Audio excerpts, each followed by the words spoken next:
අද දවසේ මගේ වීඩියෝ එකත් එක්ක සම්බන්ධ වෙන ඔයාලා හැමෝම අයිබෝන් කියලා පිළිගන්නවා. අද දවසේ පාඩමට යන්න කලින් චූටි මතක් කිරීමක් කරලා ඉන්නම් වෙනද වගේම අද දවසේ කවුරු හරි කෙනෙක් අලුතෙන්ම මගේ වීඩියෝ එකත් එක්ක සම්බන්ධ වෙනවා නම් අනිවාර්යයෙන්ම ඔයාලා මගේ කලින් වීඩියෝස් ටික බලලා මේ වීඩියෝ එකත් එක්ක සම්බන්ධ වෙන්න කියලා චූටි ඉල්ලීමක් කරනවා. ඒකට ඔයාලට වීඩියෝස් හොයාගන්න අපහසුතාවයක් තියෙනවා නම් ඒ වීඩියෝස් හොයාගන්න පහසු වෙන්න මම මගේ වීඩියෝස් වලට අදාළ ලින්ක්ස් ඔක්කොම මගේ ඩිස්ක්‍රිප්ෂන් බොක්ස් එකේ දානවා. ඒ වගේම තමයි වීඩියෝස් වලට අදාළ ලින්ක්ස් මම උඩින් කාඩ්ස් විදියටත් වීඩියෝ එක අතරතුර ඔයාලට ඩිස්ප්ලේ කරනවා. එහෙනම් අපි දැන් බලමු අද දවසේ අපි කතා කරන්න යන මාතෘකාව මොකක්ද කියලා. ඔයාලට මතක ඇති ගිය පාර වීඩියෝ එකෙන් අපි කාලය හඳුනා ගැනීමට අදාළ මූලික සංකල්ප ටික කතා කරා. ඉතින් අද අපි බලන්නේ ඒ සංකල්ප ප්‍රායෝගිකව වාක්‍යවල පාවිච්චි වුණාම අපි කොහොමද ඒ වාක්‍ය මොන කාලයට අයත් වාක්‍යයක්ද කියලා හඳුනගන්නේ කියන එක තමයි අද දවසේ අපි සාකච්ඡා කරන්නේ. එතකොට මම අද ඔයාලට වාක්‍ය 60ක් අරගෙන අවිල්ලා තියෙනවා. එතකොට ඔයාලා මේ හැම වාක්‍යයකම මුලින්ම හොයන්න ඕන ඒ වාක්‍ය ක්‍රියාපදයක් සහිත වාක්‍යයක්ද රහිත වාක්‍යයක්ද කියන එක. ඊට පස්සේ දෙවනියට තමයි අපි හොයන්නේ මේ වාක්‍ය අයත් වෙන්නේ මොන කාලයටද කියන එක. ඉතින් ඉංග්‍රීසි භාෂාවේ වාක්‍යයක් ගොඩනගනකොට ක්‍රියාපදයක් සහිත රහිත බව හඳුනා ගැනීම සහ වාක්‍ය ඇත්තන කාලය හඳුනා ගැනීම ඉතා වැදගත්. ඒ දෙක හඳුනගන්න බැරුව අපිට වාක්‍ය ගොඩනගන්න බෑ. ඉතින් ඒවා හඳුනා ගැනීම පුහුණු කරන්න තමයි අද මම මේ අභ්‍යාසය අරන් ආවේ. අපි දැන් බලමු මොකක්ද ඔයාලගේ අභ්‍යාසය කියලා. ඔයාලට පේනවා මෙතන මම වාක්‍ය 60ක් අරගෙන ඇවිල්ලා තියෙනවා.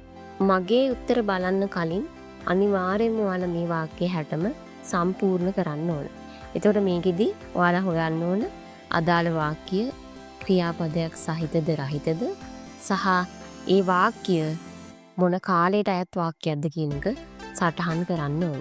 එතකොට ඔයාලා මේක පුළුවන් නම් වීඩියෝ එක පෝස් කරලා උත්තර ලියන්න. එහෙම නැත්නම් ඔයාලා මේකේ ස්ක්‍රීන්ෂොට් එකක් අරගෙන උත්තර ලියන්න. පුළුවන්කමක් තියනවා නම් මේවට උත්තර ලියන්න ඔයාලගේ යාළුවෙක් හරි එහෙම නැත්නම් කීප දෙනෙක් එකතු කරගන්න උත්සාහ කරන්න. මොකද ඒකෙදි ඔයාලට මේ හොඳ ස්පීඩ් එකකින් ඔයාලට මේකට උත්තර සපයන්න පුළුවන්.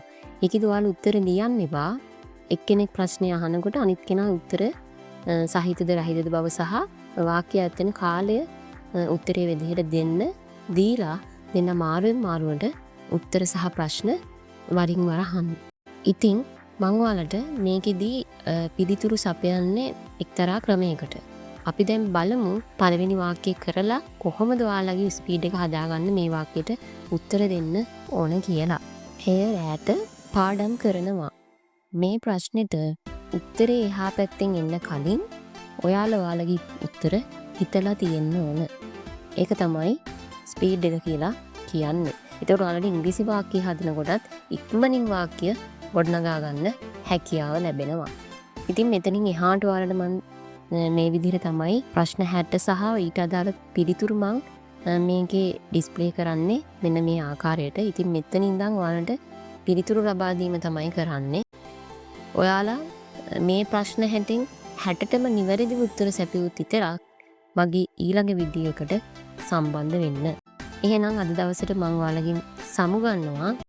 channel එක හොඳයි කියලා හිතෙනවා නම් අනිවාර්යෙන්ම මගේ channel එක subscribe කරන්න. ඒ වගේම bell icon එකත් click කරලා තියාගන්න. එතකොට ඔයාලට notification එකක් දාපු සැනින් ඔයාලට මගේ videos බලන්න පුළුවන්කම ලැබෙනවා.